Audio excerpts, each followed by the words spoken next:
सबसे पहले तो आप सभी से निवेदन है कि आप लोग कुर्सियां यहाँ पे खाली है, बैठ जाइए, क्योंकि आयोजक मंडल ने आप लोगों के सेवा के लिए इतनी बड़ी व्यवस्था की है। हमारे तमाम नौजवान साथी हैं, आप लोग बैठ जाइए। जो मोटरसाइकिल पे बैठे हैं उससे अच्छी है क्या? 1 लाख की है। सम्मानित साथियों, पहले तो जोरदार नारा हो जाए।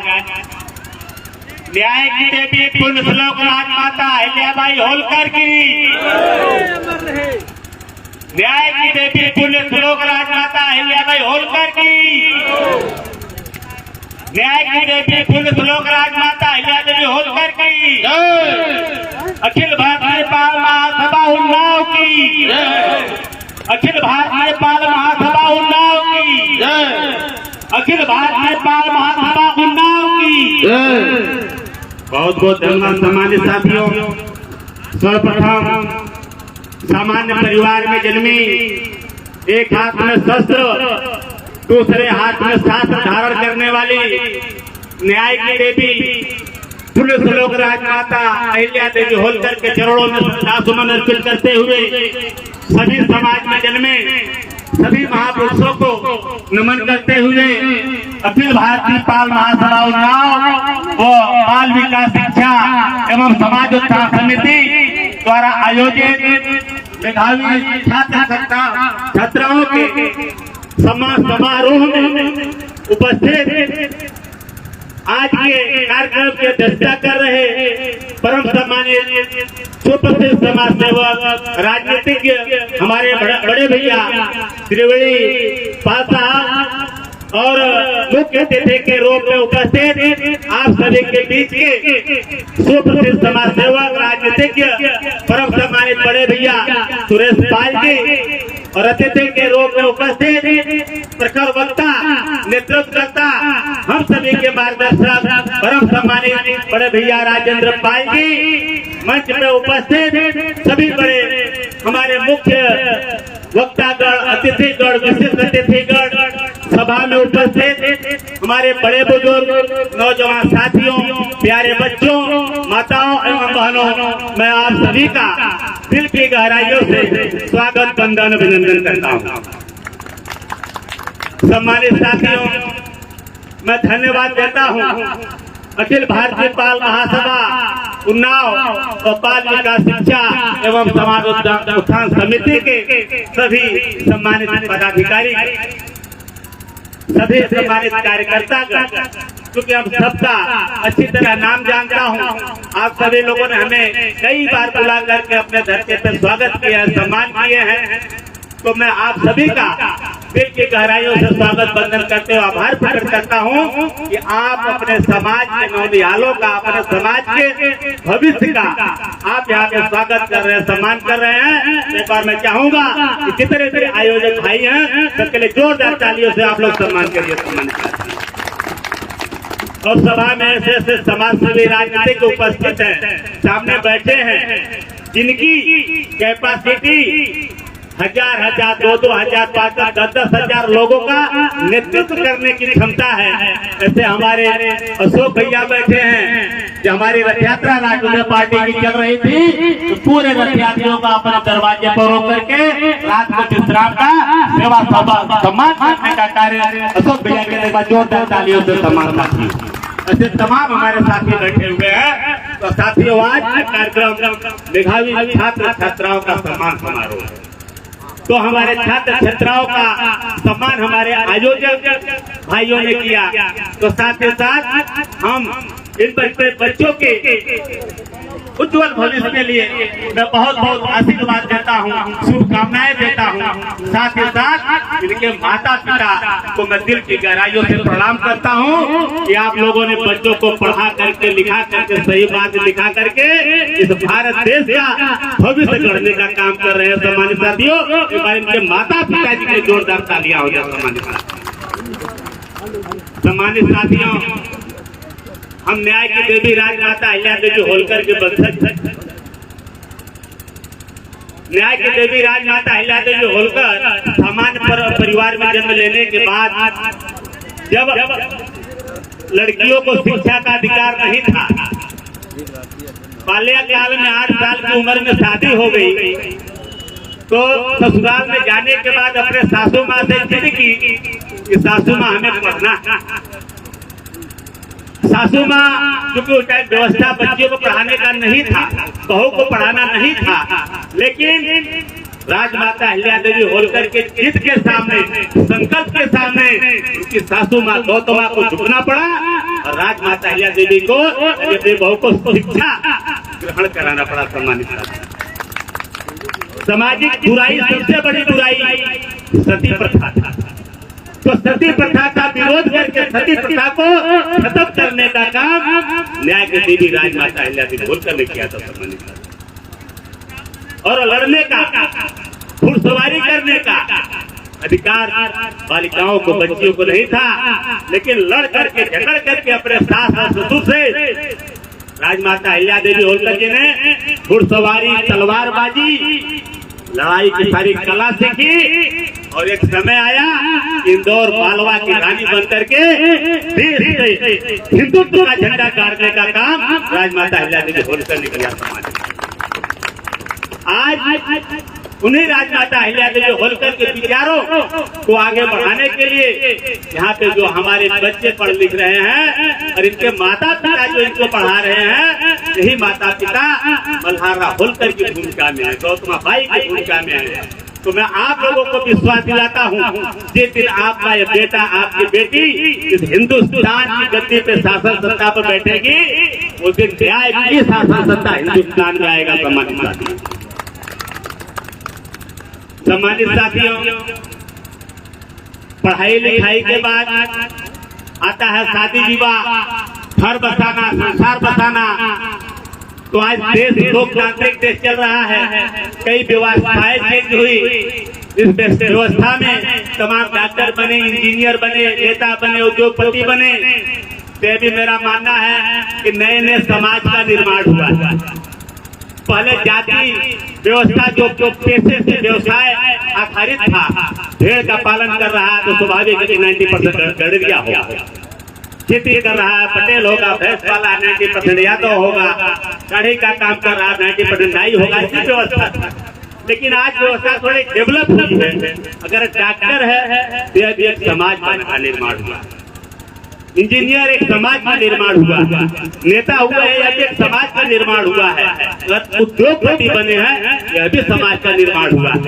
इसलिए आज देखते तमाम डॉक्टर अगर बच्ची बच्चियां हैं, लड़के लड़का है तो आपस में शादी विवाह कर लेते हैं। उद्योगपति है अगर अलग अलग जाति के हैं, लेकिन उद्योगपति हैं तो आपस में शादी विवाह कर ले रहे हैं। हो रहा है कि नहीं हो रहा है? कर रहे हैं कि नहीं कर रहे हैं?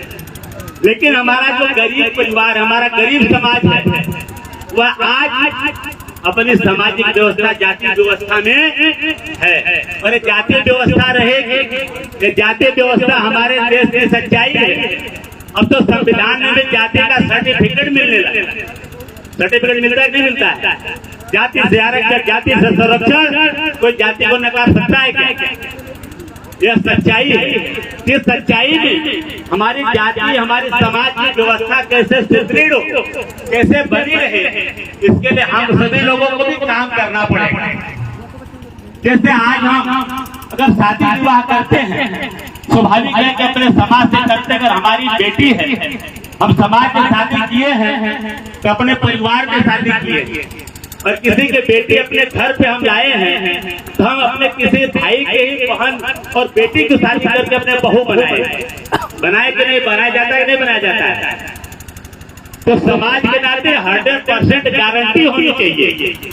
अगर हमने किसी भाई की बेटी के शादी करके अपने बहू बनाया है या पत्नी बनाया है, तो 100% गारंटी होनी चाहिए। स्थितियाँ कैसी भी हो जाए, परिस्थिति कैसी भी हो जाए, क्योंकि व्यक्ति के जीवन में उतार चढ़ाव आते रहता है।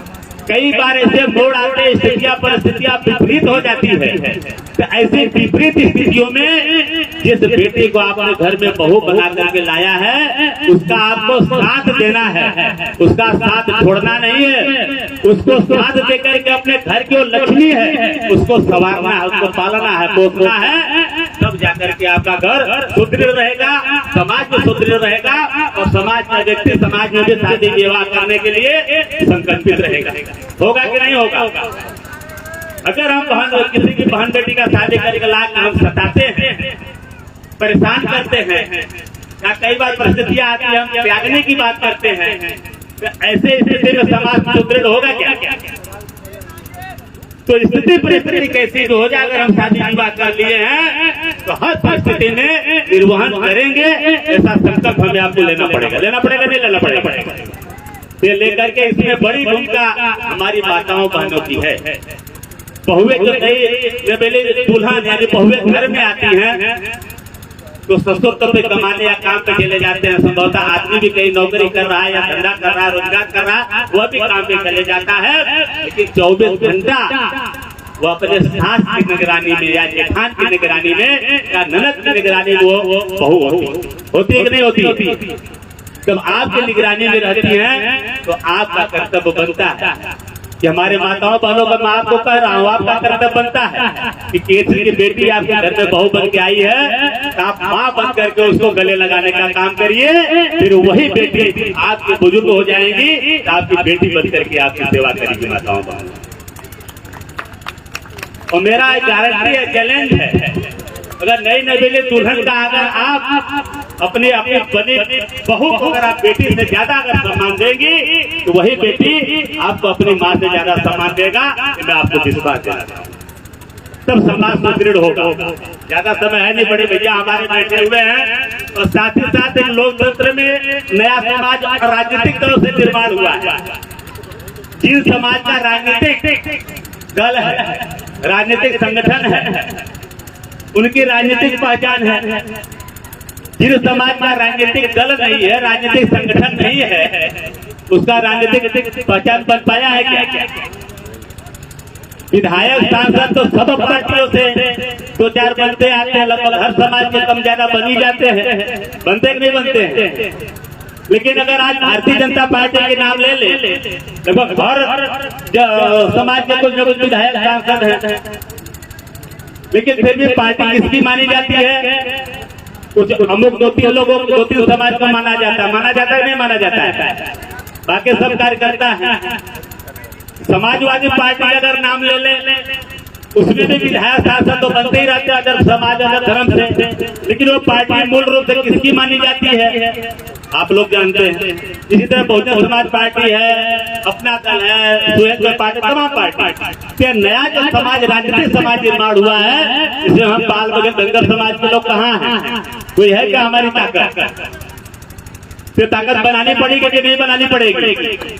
वह राजनीतिक जो सामाजिक राजनीतिक पहचान हो भाई, आपका भाई बाबूराम पाल बना रहा है, उसमें आपको निमंत्रण देता हूँ। आपको साथ और सहयोग और कंधा से कंधा मिला करके आपकी चलने की जरूरत है सम्मानित साथियों। जब तक हम राजनीतिक पहचान नहीं बनाएंगे तब तक हमारा राजनीतिक भागीदारी नहीं मिल पाएगा, हमारा ऐसा मानना है। और आज का जो समय चल रहा है संगठन से गठबंधन, विश्व की सबसे बड़ी पार्टी अपने आप को भारतीय जनता पार्टी कहती है, फिर भी 40 दलों का गठबंधन की है। मतलब वो भी सरकार अकेले बनाने की लड़ाई नहीं लड़ रही है, भागीदारी की लड़ाई लड़ रही है। तो हम लोग जो अपना संगठन मजबूत करेंगे, जिनको प्रधानमंत्री मुख्यमंत्री बनना होगा वो आपसे गठबंधन करेगा कि नहीं करेगा? आपकी मजबूती आएगी कि नहीं आएगी? सम्मानित साथियों, मैं गाँव घूमता हूँ, गाँव में डेरा भी डाल देता हूँ, चाहे कोई भी जिला हो। हमारा आपका हमें कोई फर्क नहीं पड़ता, क्योंकि हमें लोग पालजी या पाल साहब कहते हैं, लेकिन हमारा आपका जो भाई गांव में है, गिराव में है, जो नदी नालों के किनारों रहता, भेड़ बकरी चरा रहा है, गरीब है, उसको आप लोग अंदाजा लगाते किस तरह से संबोधित किया जाता है। अपना अपमान का दर्द वो हमारा गरीब भाई झेल रहा है। हमारा राजनीति करने का मतलब सफल तब होगा जब हमारे उस गरीब भाई को सम्मान मिलेगा, उसको हक अधिकार मिलेगा, तब मैं मानूंगा कि हमें सम्मान मिल रहा है, हमें अधिकार मिल रहा है। सम्मानित साथियों, डॉक्टर भीमराव अम्बेडकर साहब ने संविधान में उन्होंने SC ST समाज के लोगों के लिए महिलाओं के लिए, बुजुर्गों के लिए, नौजवानों के लिए सर्व समाज के संविधान लिखे, लेकिन खास करके वंचित शोषित समाज को हक अधिकार दे करके पढ़ लिख करके एसपी और डीएम बनने का अधिकार, और राजनीति में विधानसभा लोकसभा में सीटें सुरक्षित करके वंचित समाज को सीएम और पीएम बनने का अधिकार दिए कि नहीं दिए। लेकिन आज हम कहाँ, हमारा समाज कहाँ है? उत्तर प्रदेश में एससी की सर्टिफिकेट के लिए हम लड़ाई लड़ रहे हैं और साथ सर्टिफिकेट मिल रहा है। अगर हम प्रधान बन रहे हैं या विधायक बन रहे हैं, सांसद बन रहे हैं, तो साथ में एक FIR भी मिल रहा है, बेटा तुम्हें ये भी झेलना है और सिद्ध करना है कि तुम इस कैटेगरी में हो कि नहीं।